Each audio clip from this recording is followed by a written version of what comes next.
औज़ुबिल्लाहिमिनश्शैतानिर्रजीम बिस्मिल्लाहिर्रहमानिर्रहीम। शुरू अल्लाह के नाम से जो बड़ा मेहरबान और नहायत रहम वाला है। अस्सलामु अलैकुम dear students, I am doctor Abid Suhail Bhutta, assistant professor department of computer science, commerce university Lahore campus. Database systems lecture 15. In today's lecture we will cover the entity relationship diagrams in some other concepts like the entity classification. ER provides basics for schema refinement, coordinality based illustration, and some practices we will inshallah perform in today's lecture. In last lecture we discussed a university textual description and we created a database schema for the university, in which we saw how the entities are identified, how the relationships are identified, and how their coordinalities were determined. So पिछले lecture को अगर आप concise करें तो उसमें मैंने बताया था कि ERD को बनाने के लिए आपके पास 3 स्टेप्स होते हैं. In first step you have to identify the entities. In second steps you have to identify the relationship, that how these entities are associated with each other, and in third step you have to define the coordinalities of the relationship. So ये चीज़ें हम किसी भी ERD को बनाने के लिए use करते हैं. और उसके बाद मैंने एक प्रैक्टिस आपको दी थी जिसके अंदर एक माइक्रोस्कोप रिजर्वेशन सिस्टम था. आई होप कि जी आपको उसकी ERD बना के आप लोगों को समझ आ गई होगी कि जी किस तरीके से आपने उसकी ERD बनानी है. सो आई एम प्लानिंग कि एक लाइव सेशन में आपके साथ भी ERD मैं डिज़ाइन करूँगा, hopefully in lecture in 16. So let us start today lecture. Entities और एट्रीब्यूट. लेक्चर नंबर 13 में हमने डिस्कस किया था कि एंटिटीज और एट्रीब्यूट्स को हम किस तरीके से डिफरेंशिएट करते हैं. एक बात हमने वहाँ पर की थी, आज हम उसका एक स्कीमा डिज़ाइनिंग के अंदर प्रूफ देखते हैं. सो यहाँ पर लिखा हुआ है some time it is hard to tell if something should be entities और एट्रीब्यूट. मतलब हमारे पास एक ऑब्जेक्ट है और लास्ट टाइम जब हमने डिस्कस किया था हमने बताया था कि एंटिटीज और जो एट्रीब्यूट्स हैं दोनों के दोनों आपके पास in the form of noun होते हैं और दोनों ही ऑब्जेक्ट होते हैं. लेकिन किस ऑब्जेक्ट को आप एज ए एंटिटी रिप्रेजेंट करेंगे, किस ऑब्जेक्ट को आप एज ए एट्रीब्यूट रिप्रेजेंट करेंगे, सम टाइम ये हार्ड हो जाता है, टफ हो जाता है, क्योंकि दोनों ही रियल वर्ल्ड ऑब्जेक्ट होते हैं और दोनों ही नाउन से डिस्क्राइब होते हैं. लेकिन एक चीज जो है वो डिफरेंशिएट करती है, जिसकी अगर हम जनरल गाइडलाइन देखें, एंटिटीज हैव एट्रीब्यूट्स. ठीक है, एंटिटीज हैव एट्रीब्यूट्स. ये एंटिटीज के attributes. Entities can have attributes but attribute have no smaller part. कि एंटिटीज जो होती हैं उनके आगे फर्दर स्मॉलर पार्ट्स. अगर आपको याद हो तो मैंने बताया था कि आप फॉर एग्जांपल मैं स्क्रीन पर ड्रॉ करके आप लोगों को दिखाता हूं कि आप लोग क्या करते हैं. ये आपके पास एक एंटिटी है, आपने एंटिटी बनाई, कोई भी एक एंटिटी है. आप इस एंटिटी को दूसरी एंटिटी के साथ लिंक कर सकते हैं and this syntax is okay. दरमियान में क्या होगा, उनका रिलेशनशिप होगा. ठीक है, और आप इस एंटिटी के साथ एट्रीब्यूट अटैच करते हैं. एट्रीब्यूट की फर्दर जो है वो रिलेशनशिप नहीं होता किसी दूसरे एट्रीब्यूट से, तो ये गलत है. ठीक है, ये चीज आप इस तरीके से मेंशन नहीं करते. सो एंटिटी का आगे स्मॉलर पार्ट्स होते हैं, लेकिन एट्रीब्यूट्स के अगर स्मॉलर पार्ट्स हैं तो वो आपके लिए डेटाबेस में स्टोर नहीं हो सकता. उसके लिए आपको कोई ना कोई और काम करना पड़ेगा. सो इन दैट केस हम ये कह सकते हैं कि वो चीज, वो ऑब्जेक्ट जिसके स्मॉलर पार्ट्स होंगे वो आपका एंटिटी नहीं होगी, वो आपका एट्रीब्यूट नहीं होगा. नहीं, अगेन इस कॉन्सेप्ट को समझें कि एक ऐसा ऑब्जेक्ट जिसके आगे स्मॉलर पार्ट्स होंगे वो आपकी एंटिटी कहलाएगा। ऐसा ऑब्जेक्ट जिसके आगे स्मॉलर पार्ट्स नहीं होंगे वो आपका एट्रीब्यूट होगा। जिसके स्मॉलर पार्ट्स नहीं होंगे वो आपका एट्रीब्यूट होगा, जिसके स्मॉलर पार्ट्स होंगे वो आपकी एंटिटी होगी। अब हम इस चीज को एक एग्जांपल के थ्रू, एक टेक्सचुअल डिस्क्रिप्शन है, उससे हम एक और एंटिटी रिलेशनशिप डायग्राम बनाते हैं और इस कॉन्सेप्ट को हम एक्सप्लेन करते हैं, एलैबोरेट करते हैं, अंडरस्टैंड करते हैं कि हकीकत क्या है, कि हम किस तरीके से हमें डिफरेंशिएशन मिलेगी कि ये object as a entity behave होगा और ये object as a attribute behave होगा। अब डिस्कशन हम किस चीज़ की कर रहे हैं कि हम एक ऑब्जेक्ट को कब एंटिटी डिक्लेयर करें और एक ऑब्जेक्ट को, उसी ऑब्जेक्ट को कब हम एट्रीब्यूट डिक्लेयर करें। सो ये एक टेक्सचुअल डिस्क्रिप्शन है। Let us see this textual description. We want to represent information about product in a database. Each product has a description, a price and a supplier. So अब ये देखें ना कि उन्होंने यहाँ पर एक चीज़ बताई है कि प्रोडक्ट आपकी एंटिटी हो गई, ठीक है। आगे उस एंटिटी के एट्रीब्यूट्स भी साथ जो स्मॉलर पार्ट्स हैं, डिस्क्रिप्शन, प्राइस एंड सप्लायर्स। अब सप्लायर जो है उसके आगे स्मॉलर पार्ट्स हैं, ये सप्लायर हो गया। Supplier have addresses, phone numbers and name, ठीक है।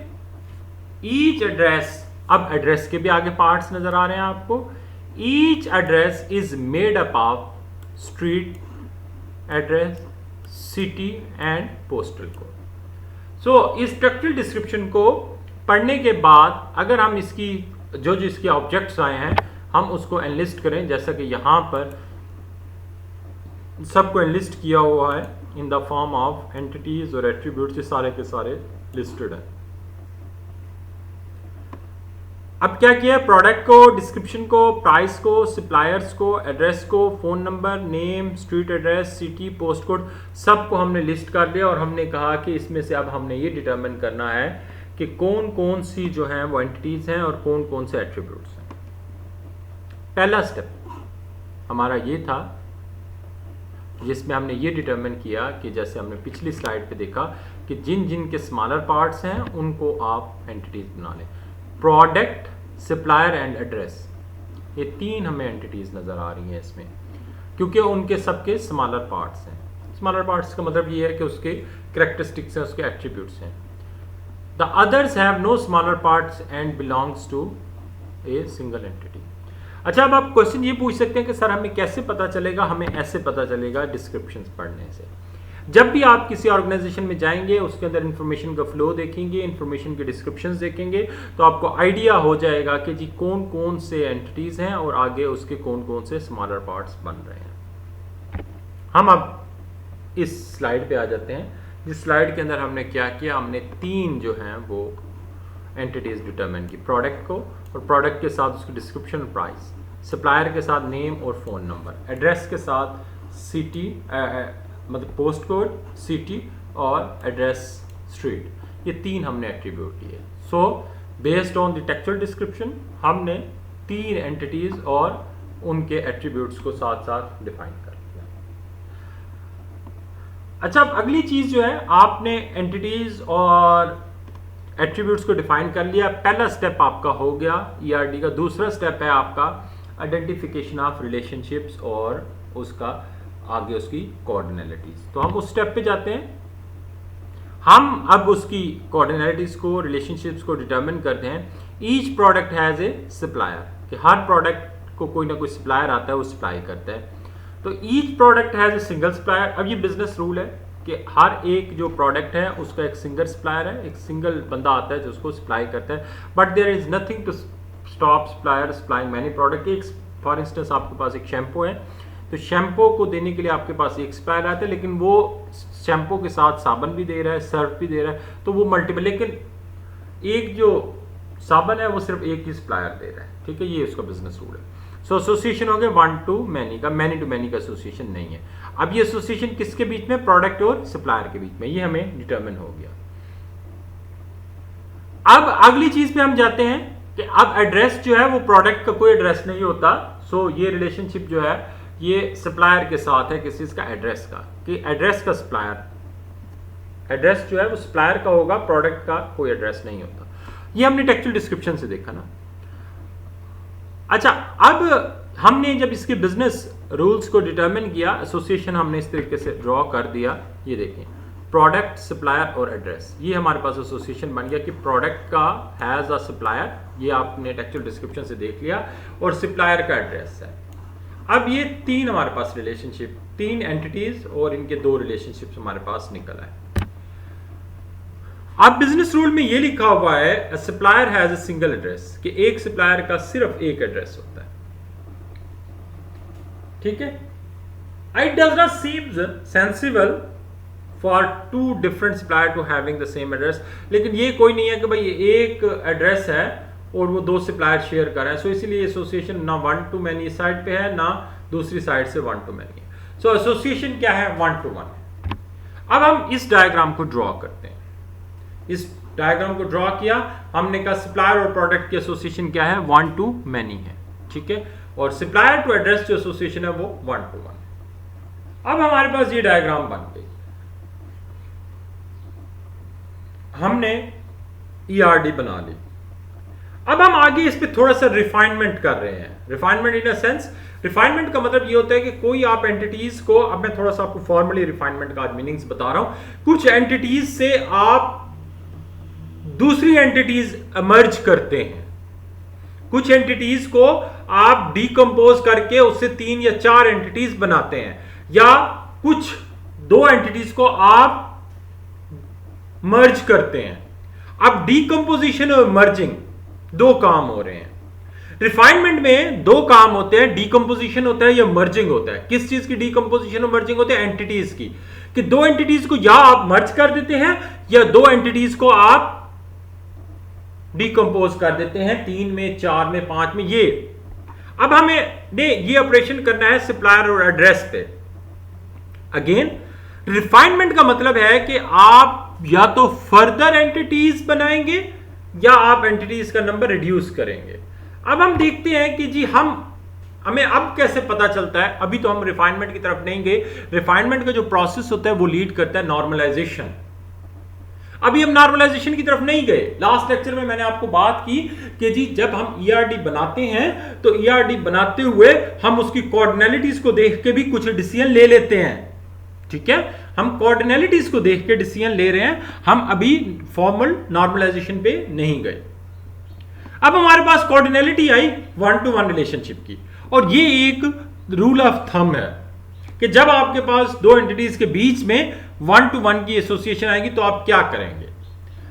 सम relationship between entities A and B might be redundant if, redundant का मतलब ये रिलेशनशिप रिटेंडेंट है, ये डेटा रिटेंडेंट नहीं, रिलेशनशिप रिटेंडेंट है। मतलब it is 1 to 1 relationship between A and B. ये हम एक एग्जांपल है हमारे पास, उससे शो करते हैं। ये हमारे पास 2 एंटिटीज हैं, एक हमारे पास एंटिटी है ए और दूसरी एंटिटी है बी। हम कहते हैं ये एंटिटी ए हो गई, ये एंटिटी बी हो गई। एंटिटी ए और बी के अंदर अगर 1 to 1 की एसोसिएशन है तो इट मींस के उसके बीच में जो है वो जो रिलेशनशिप है वो 1 to 1 है। Every A is related to B and every B is related to A, के ए के अंदर अगर 10 एंटिटीज हैं तो वो एग्जैक्टली बी की 10 एंटिटीज से मैप करेंगी, 10 से मैप करेंगी। ये देखिए इस सिचुएशन में जैसे ये लिखा हुआ है A B C X Y Z, हम क्या करते हैं, we can merge the 2 entities to take a part in retended relationship together. They become a single entity. The new entity has all attributes of old one. A, B, C, X, Y, Z. ये देखें, ये सारी की सारी 6 entities उसी के अंदर आ गई।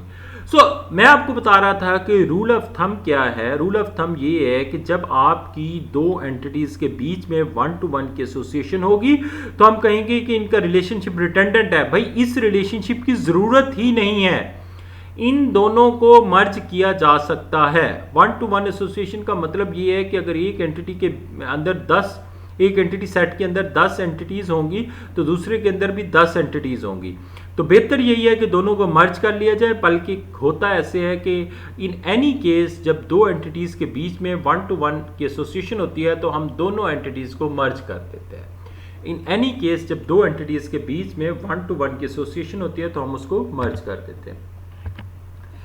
अब हम इस ERD में देखते हैं, तो इस ERD के अंदर हम कहते हैं कि सप्लायर का जो एड्रेस है, सप्लायर का, ये सप्लायर हो गया, ये सप्लायर हो गया ना, सप्लायर के एड्रेस से जो एसोसिएशन है वो आपकी 1 to 1 है।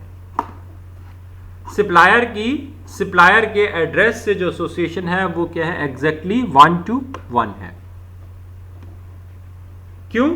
Every supplier has an address, we don't have address, need address that are not related to supplier। तो हमें एक कोई एड्रेस ऐसे नहीं रखने चाहिए जो कि मतलब सप्लायर से रिलेटेड है। सो इट मीन्स कि जब भी कोई सप्लायर रजिस्टर्ड होगा तो उसके अगेंस्ट एक एड्रेस होगा। ये नहीं है कि हमने पूरी की पूरी एक एड्रेस बुक बना ली है और जो हमें सप्लायर मिलता है हम उस एड्रेस को मैप करते हैं, ऐसा कभी भी नहीं होता। हम लोग जो हमें सप्लायर का एड्रेस होता है, जो उसके पर्टिकुलर्स होते हैं एड्रेस के, हम उसे सेव करते हैं। सो कंसीडरिंग दिस फैक्ट कि is a one-to-one relationship, every supplier has an address, we don't need address that are not related to the supplier। so considering all these facts और rule of thumb, हम लोग क्या करते हैं, हम लोग इसको मर्ज कर देते हैं। किसको? सप्लायर को और एड्रेस को। सप्लायर और एड्रेस जो आपको यहाँ पर नजर आ रहे थे, ये दो एंटिटीज जो थी, ये वाली दो एंटिटीज, ये सप्लायर की और ये एड्रेस की। सप्लायर और एड्रेस की जो दो एंटिटीज़ हैं, ये वाली दो एंटिटीज़, इन दोनों को आपने कर दिया मर्ज और आपने बना दिया इनको एक रिलेशनशिप यहाँ।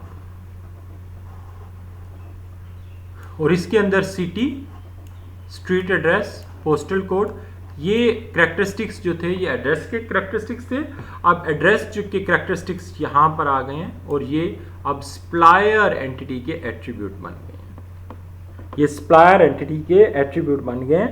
एज सच अब एड्रेस की एंटिटी यहां से हमने खत्म कर दी। ठीक है। सो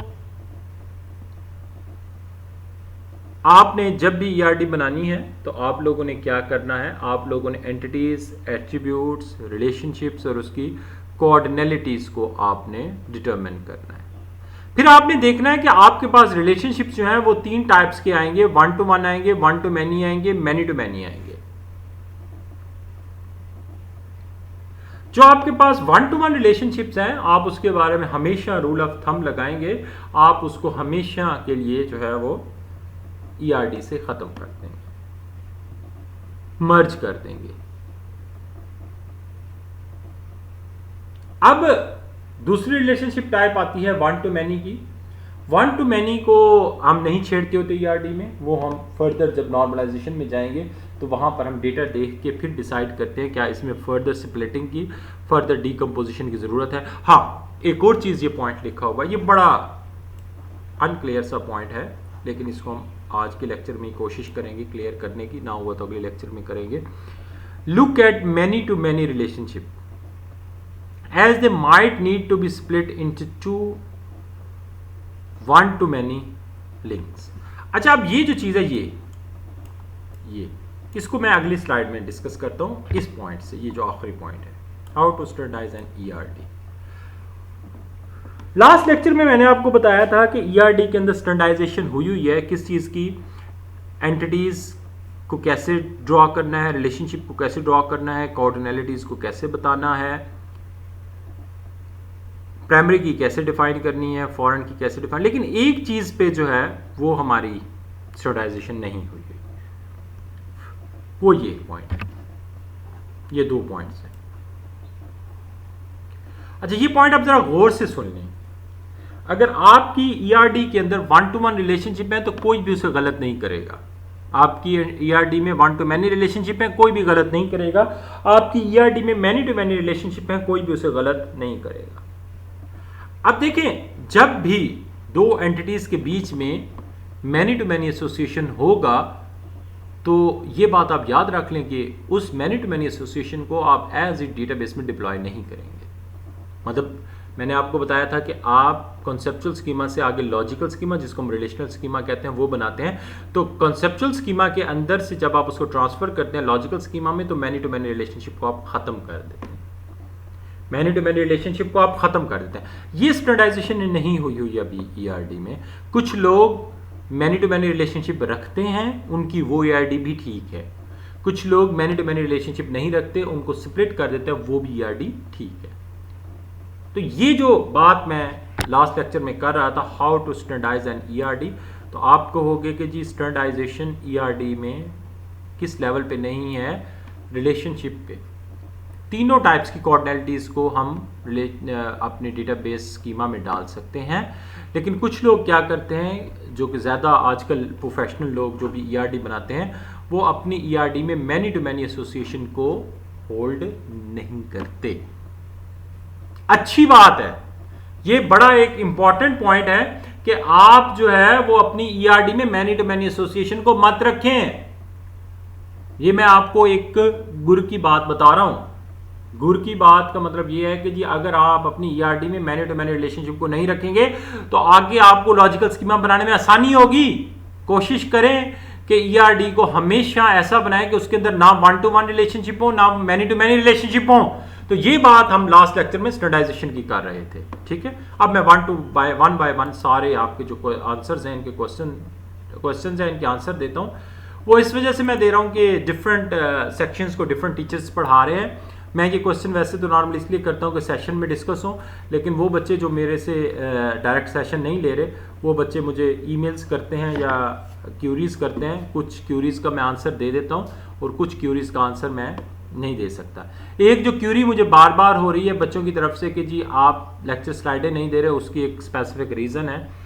वो रीज़न ये है कि आई हैव ऑब्जर्व्ड कि जी आपको जब लेक्चर की स्लाइडें मिल जाती हैं और आपको वो लेक्चर से ढूंढनी नहीं पड़ती, तो आप लोग लेक्चर नहीं सुनते। लेक्चर सुनना काफ़ी इंपॉर्टेंट है, बहुत मेहनत से आपके लिए लेक्चर प्रिपेयर किए जाते हैं और बहुत इसमें जो है वो टाइम टीचर का भी कंज्यूम हो रहा है और एफर्ट्स भी काफ़ी कंज्यूम हो रहे हैं। तो इसीलिए और आप लोगों के लिए भी ये चीज़ बनाई जा रही है कि आप लोग इस वक्त एक ऐसी सिचुएशन में हैं जहाँ पर आपको घर बैठ के नॉलेज को सीखना है, और नॉलेज को सीखना आपके लिए इसलिए ज़रूरी है कि आपके लिए डेटाबेस का कोर्स इंपॉर्टेंट है। सो इसीलिए आप लोगों से ये रिक्वेस्ट की जाती है कि आप लोग जो है वो लेक्चर्स को सुने। अब मैं वन बाय वन इन सारी क्यूरीज के आंसर देता हूँ।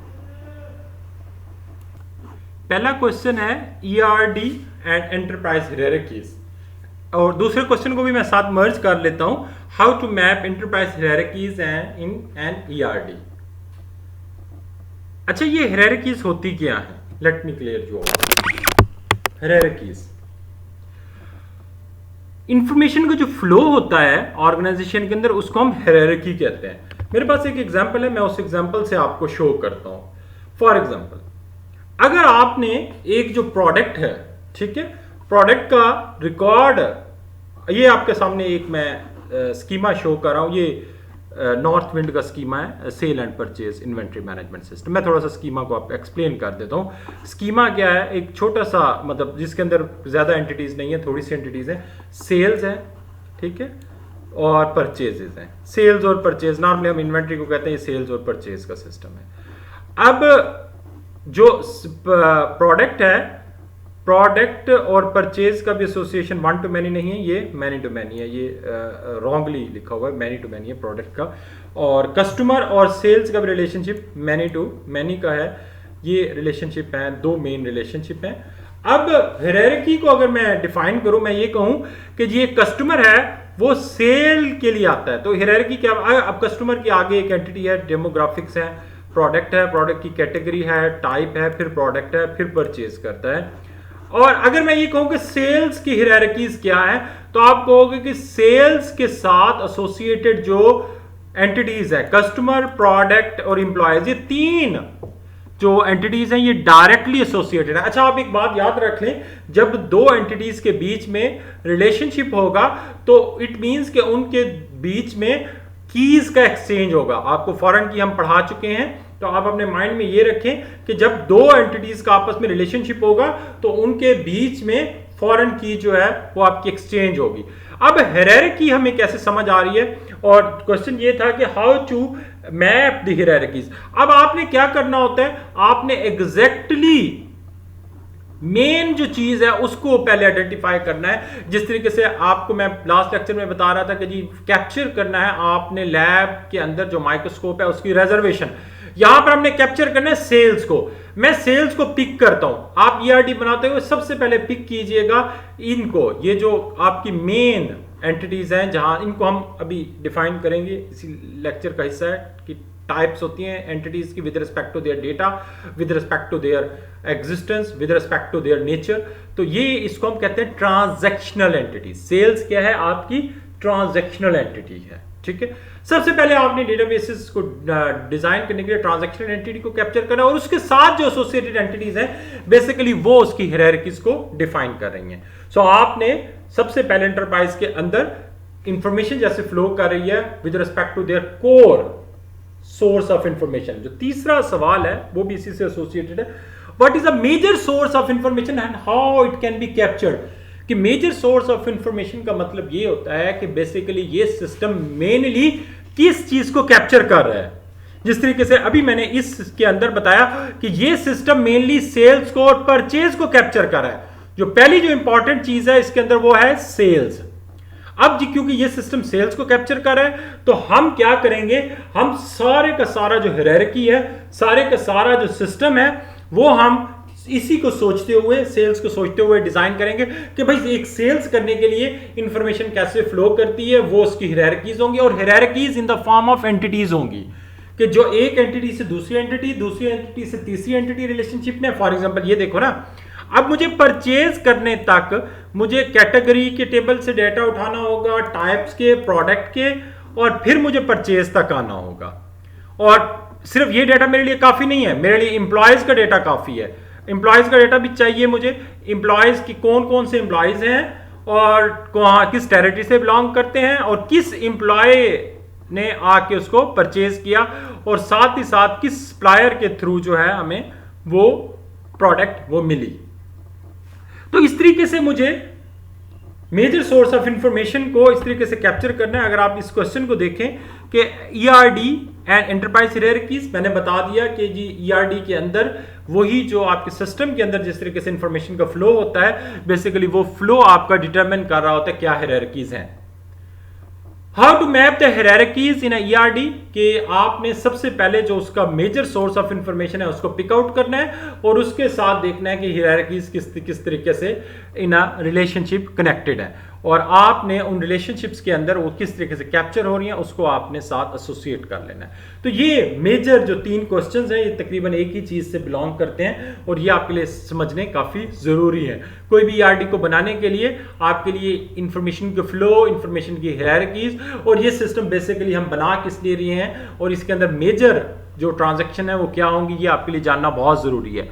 How many entities and relationships are mandatory for ERD, इसका बड़ा सादा सा जवाब है कि जी 2 एंटिटीज मिनिमम आपको टाइप की चाहिए हैं। एक टेबल तो आपके लिए मस्ट है, वो टेबल आपका होगा जहां पर आपका मेजर कोई इवेंट कैप्चर होगा। देखो वन थिंग रिमेंबर स्टूडेंट्स, कोई भी सिस्टम ऑटोमेट उस वक्त तक नहीं किया जाता जब तक उसके अंदर कोई इवेंट्स अकर ना हो रहे हो, कोई उसके अंदर काम ना हो रहा हो। सिंपल, अगर आपको स्टूडेंट की फाइल बनानी है तो आप डेटाबेस नहीं बनाएंगे, मुझे सारे स्टूडेंट्स का रिकॉर्ड चाहिए, मुझे उसके लिए डेटाबेस की फाइल नहीं बनाई, मैं एक्सेल की फाइल में सबका नाम लिख लूंगा। हां, अगर मैंने स्टूडेंट्स की अटेंडेंस क्या है, किस डिग्री में है, क्या अकाउंट्स पे कर रहे हैं, फिर मुझे चाहिए होगा मैं उसका डेटाबेस बनाऊं। अब इसमें मैं 3 चीजों के मैं नाम लिए, स्टूडेंट्स की अटेंडेंस, ये मेजर सोर्स ऑफ इंफॉर्मेशन है, और स्टूडेंट्स का जो है फीस, ठीक है, और स्टूडेंट्स के मार्क्स, ये 3 चीजें जो हैं ये बेसिकली जरूरी है।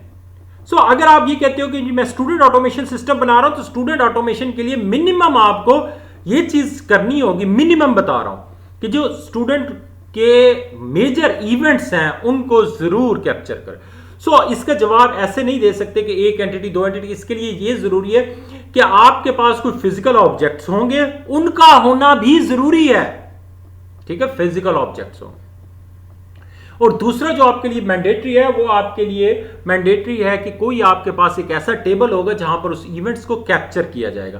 तो ये दो चीजें आपके लिए जरूरी है। तीसरा जो सवाल है, is an ERD is a formal representation? Yes, ERD बहुत फॉर्मल रिप्रेजेंटेशन है। और एक और चीज जो है, क्या ईआरडी इजी टू अंडरस्टैंड है? नो, ईआरडी कॉम्प्लिकेटेड होती है। डाटा फ्लो डायग्राम्स कॉम्प्लिकेटेड नहीं होती, ईआरडी काफी कॉम्प्लिकेटेड होती है। ईआरडी जैसे सिस्टम आपके बड़े होते हैं, बड़ी कॉम्प्लिकेशंस होती जाती हैं ईआरडी के, और जैसे आप उस पर नॉर्मलाइज करते जाते हैं, आप जो नीचे वाला पॉइंट है स्टैंडर्डाइजेशन, स्टैंडर्डाइजेशन के बारे में मैं आपको ये बताऊंगा कि आपकी ईआरडी सर्टेन लेवल तक स्टैंडर्डाइज है, लेकिन with respect to their cardinalities standardize नहीं है। कि जैसे हमने अभी डिस्कस किया कि 1 to 1 रख लें, आपकी ईआरडी गलत नहीं है। 1 to many रख लें, ईआरडी ठीक है। मैनी टू मैनी रख लें, ठीक है। लेकिन हम कहते हैं कि जी आप स्टूडेंट से मेरी ये मतलब एक रिक्वेस्ट होगी, whenever you draw an ERD, first determine the cardinalities and then perform another iteration on that ERD, और उस ईआरडी के अंदर से आप मैनी टू मैनी रिलेशनशिप्स को भी डिकम्पोज कर दें, और 1 to 1 रिलेशनशिप्स को आप क्या कर दें, मर्ज कर दें। अब मैं 2 पॉइंट्स बता रहा हूं, 1 to 1 को मर्ज कर दें एंड मैनी टू मैनी को डिकम्पोज कर दें। ये कैसे, ये हम अगले लेक्चर्स में थोड़ा सा इसको आपको एक्सप्लेन करेंगे। सो मैं ये बता रहा था कि अगर आपकी ईआरडी के अंदर मैनी टू मैनी रिलेशनशिप होंगे, बहुत ज्यादा होंगे, तो आपकी ईआरडी को अंडरस्टैंड करना आसान होगा।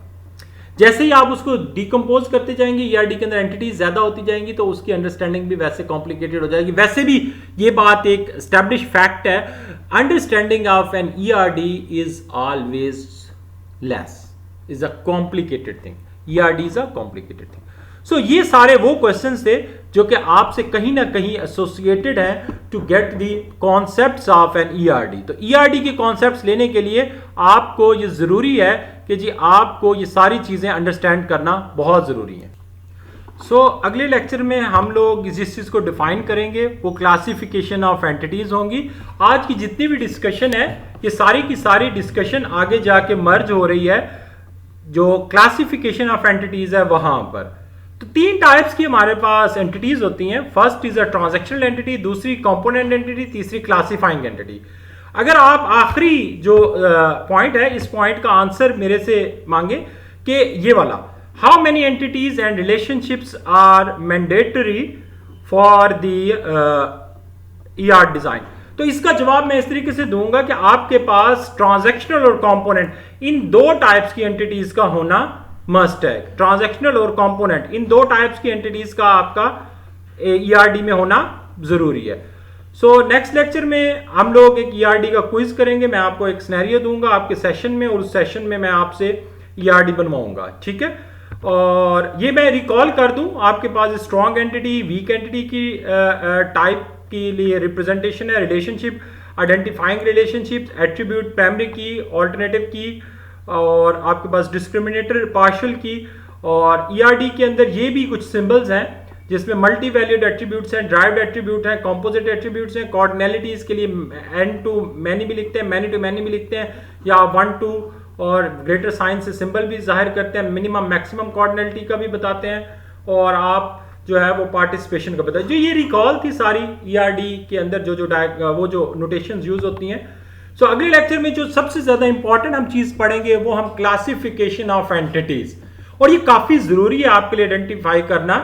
हर एंटिटी जो होती है वो डेटाबेस में जब आप डिजाइन करते हैं तो वो 3 कैटेगरीज हैं, किसी एक कैटेगरी में जरूर फॉल करती है। और सेकंड नंबर पे आपके पास जो है वो आपके पास जो हम टॉपिक पढ़ेंगे वो enhanced ERD. Enhanced ERD basically क्या होती है, उसके अंदर आपके इनहेरिटेंस के कॉन्सेप्ट्स हैं, जिस तरीके से आप ऑब्जेक्ट ओरिएंटेड डेटा बेसिस के अंदर यूज करते हैं।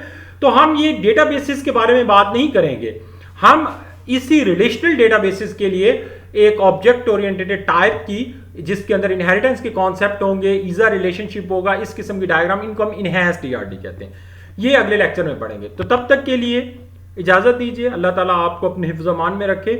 अल्लाह हाफिज and thank you very much.